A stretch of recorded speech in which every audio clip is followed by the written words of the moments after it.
Hey, and welcome to the Joie Miller Podcast. I'm so excited to have you tuning in today. Hopefully you're grabbing your coffee and chatting with me for a couple minutes as you're folding laundry, driving in the car, or just taking a break in your day. I want to take a couple minutes to encourage you on today's podcast. I want to share with you what I believe is one of the main ingredients for success in your life, success in any area. Basically just living a life that you can enjoy, living a life that you feel accomplished, that you find purpose in. And so we're going to dive into the topic of grit today, Grit, grit. And I've entitled this podcast, Grit, Don't Quit. Grit, don't quit. I know it's bad grammar, but it rhymes. So that's where we're going with today's podcast. And so grit is, I just want to read some definitions of it to you today. Grit is strength of character, courage, and resolve. Another definition of grit is endurance, perseverance, resilience, passion, hard work, and practice.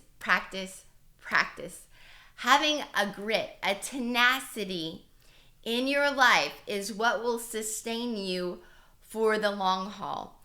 Most of the time, people who are successful versus people who are unsuccessful are distinguished by this very principle. And we learn that if we have grit is passion, meaning perseverance. If you have this grit, that you will accomplish more than you can ever dream in your life. The majority of successful people, yes, they're smart, they're talented, they apply themselves, but the major key to successful people is that they outlast all of their competition, that they outlast the people around them. And I want to take this on a spiritual level because a lot of us maybe aren't CEOs of our business. Maybe you are listening today. A lot of us aren't trying to maybe hit Olympic athletic goals, right? Maybe you are, and that's great. Not me, not here. But for the majority of us, what we would define as success is accomplishing the vision that God gave to us in our spirit. And that's going to look different for each and every person who's listening to this podcast. In fact, if you want to get micro with it, you could say that that's going to look different even in the season that I'm in. The season that you're in right now might have a different definition of success to you versus a season that you're going into or a season in the past. And so I want you to apply grit to whatever season that you're in. I want you to learn to operate in the mode of grit, that you are now a gritty person, that you are not a quitter, that you are resilient, that the passion that God has put in you isn't going to fizzle out like everybody else. It's not going to, here's the thing, the enemy is counting on you getting bored, getting discouraged, getting tired. He's counting on you quitting. And so that grit is what's going to help you to do what the book of Ephesians says. It says, when you've done everything else to do, you stand. You keep standing against the enemy.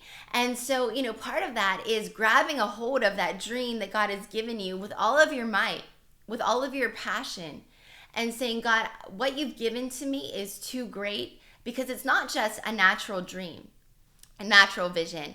What I love about our lives as Christians are we see all of these people in the world accomplishing great things. But as a Christian, your purpose is brought to life when you come to know Jesus Christ. That the purpose that He gave you that's beyond natural success, and it can be inclusive of, He wants to bless you with that. But beyond it, it's a spiritual calling. It's a spiritual purpose that actually goes from convenience to conviction. What I mean by that is when God gives you a dream or instruction or a definition of success, it goes beyond something nice to a purpose that you just can't shake, a passion that you just can't get rid of, something that you think about first thing in the morning, something that you dream about when you're going to bed at night, that passion that continues to propel you into the purpose of God. And the enemy is counting on you quitting. That's why Galatians says this. It says, don't grow weary in well-doing, For in due season you will reap a harvest if you faint not. Now let's break that down for a second, because it says this: if you don't grow weary in doing good, if you keep doing the right things. It says keep sowing, don't quit doing the right things, and we're going to talk about that. Keep doing good. It says, for in the right time, in the due season. That tells me that there is a due season for your life. There is a portion of your life that is going to reap a harvest if you don't quit. And it says, if you faint not, actually, some versions say. If you get so tired, if you've ever been so tired that you just felt like you were going to faint, there's been times in my life that I felt like I was just going to faint. I was so tired. I remember a time that my husband and I decided to take 3 small kids to Disney, and I was pregnant, and we had this brainiac idea not to get a stroller. All of our kids could walk, and we were like, hey, it's going to be so easy. We're not going to have to be held back by a stroller. Well, I was about 6 months pregnant, and I was so tired because without the stroller, I became the stroller. I was carrying the kids. My husband was carrying someone. And by the time we actually got back to our car, I felt like I was going to faint. Like I had to muster up every bit of grit in me to make it back to the car. And Galatians is telling us, look, if you don't faint, you're going to reap a harvest. But the enemy's counting on you quitting. He's counting on you growing weary and well-doing, saying this doesn't work, backing off of the promise. And so grit is what is going to propel you to the next level of what God has for you. So I want to break down the word grit for us together today and look at some principles within it that we're going to do a good old-fashioned acrostic here with the word grit so you don't forget it. So grit, don't quit. Let's look at the G in grit. The G is for this: grow. Grow, grow, grow. One definition of grit was practice, practice, practice. Keep doing what you're doing, like we said in Galatians. You know, I think about the story of Joseph in Genesis, starting in chapter 37 in the Bible and going through 50 or 50, right around in there. It's a story of Joseph, and it talks about how Joseph got a dream from God.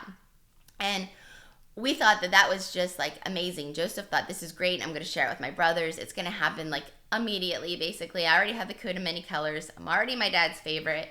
And so he gets this dream. Well, what Joseph doesn't realize is, like I say all the time, a dream or a seed of faith is really just an invitation to a process.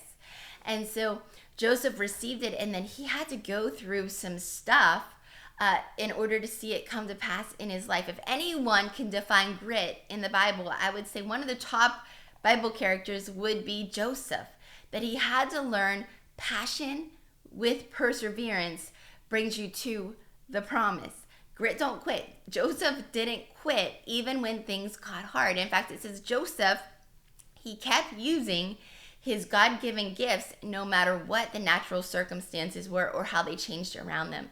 You know, Joseph, when he arrives at Potiphar's house, he works his butt off. He continues to do everything with excellence. He continues to operate in wisdom and favor in the prison. He continues to do that when he's before Pharaoh.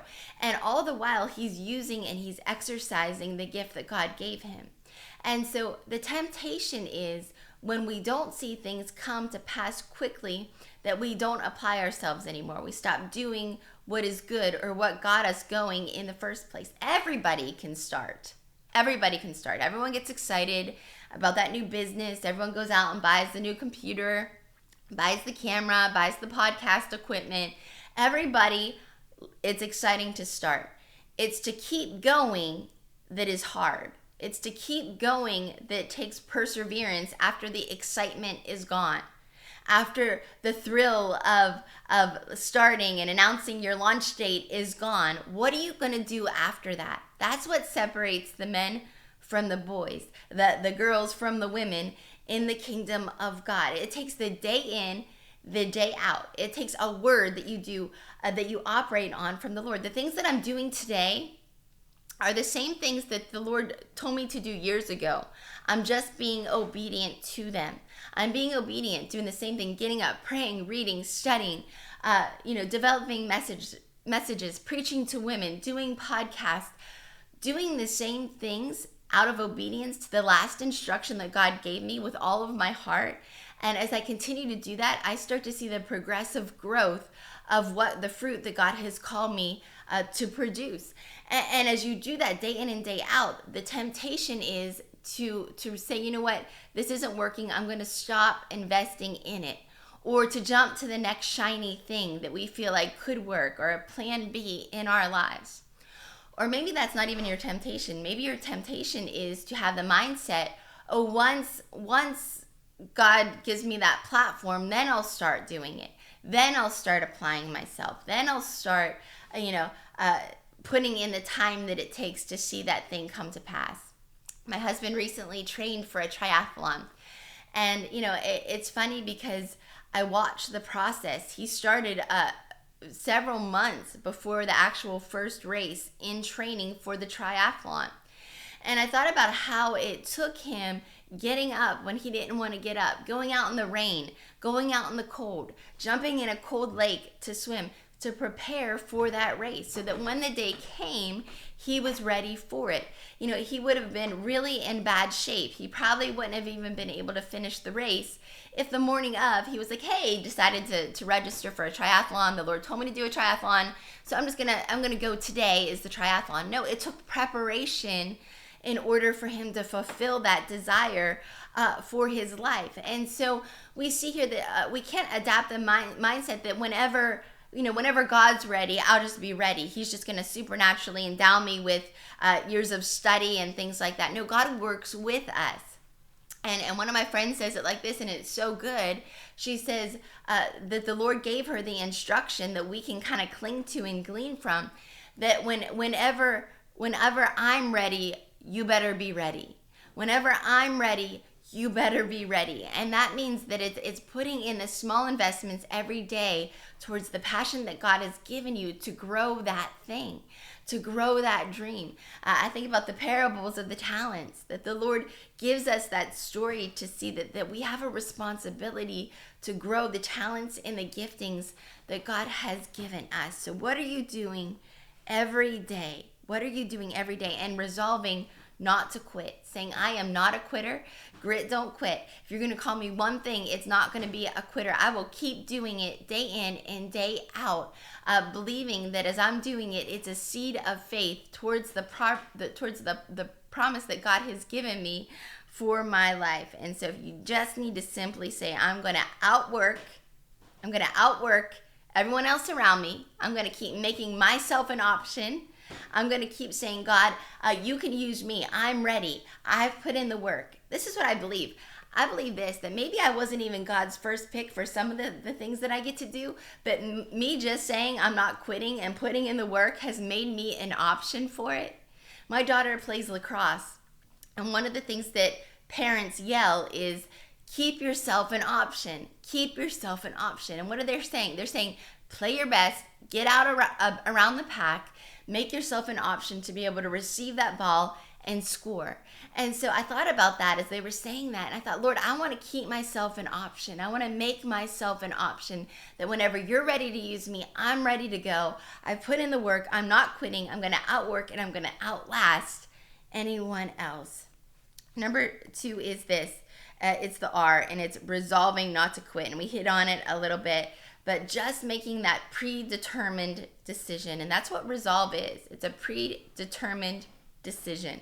If you've ever tried to diet and you're like, maybe I'll go on a diet, and you're sitting there and there's a cheesecake in front of you, you haven't made the decision in advance. And you're like, you know what?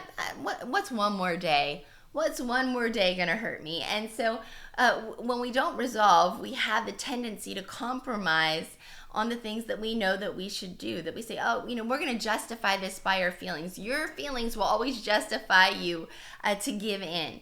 Your feelings will always tell you, you know what, you're not qualified enough. You're right. You should just stop. Or you're right. You know what, that's never going to happen. Don't align with your feelings. Let your spirit lead your feelings. Renew your mind. Make yourself get in the Word of God and see what God's Word says about you, because your feelings will talk you out of God's will. Resolve in advance. Make up your mind. Make a decision. The enemy will always give you an excuse as well to not be resolved. To say, you know what, God will use someone else, Or, don't worry about it today. Would God really expect you to get up early and pray and read? No. Like, you could do nothing and still get the same results. Resolve and say, I am doing this. I'm getting up. I'm giving it my all. I'm putting in what I need to do. And I'm not quitting no matter what. The I in grit is inspect the voices that are influencing you. If you want to quit, surround yourself with people that are conducive to you quitting, who are like, yeah, you know what? I can't really see you doing that. That's hard. Instead of studying, why don't you just, come out with us? We'll go out to dinner and we'll have some fun. Instead of going to school, why are you spending all that money on school? Why are you spending all that money going to Bible college? Do you really need a degree for that? What voices are around you? Because it matters.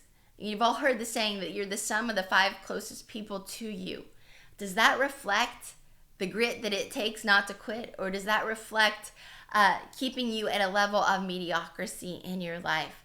And so really look at that and inspect what voices that you're listening to. Are you listening to the voice of self-doubt?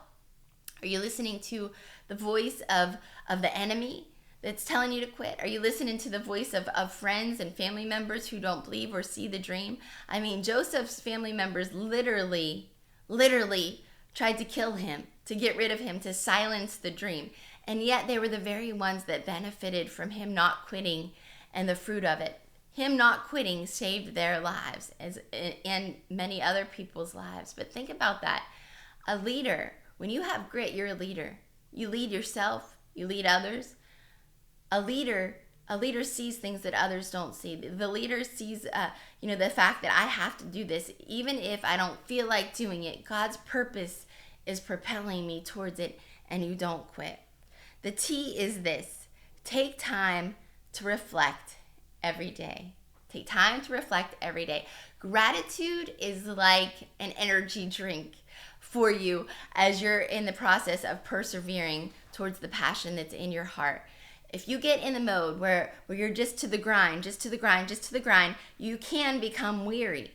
And so it's healthy for you to step back and to reflect and say, God, I might not be where I want to be yet, but thank God I'm not where I was. God, thank you for what you have been doing. Thank you for what is going on in my life.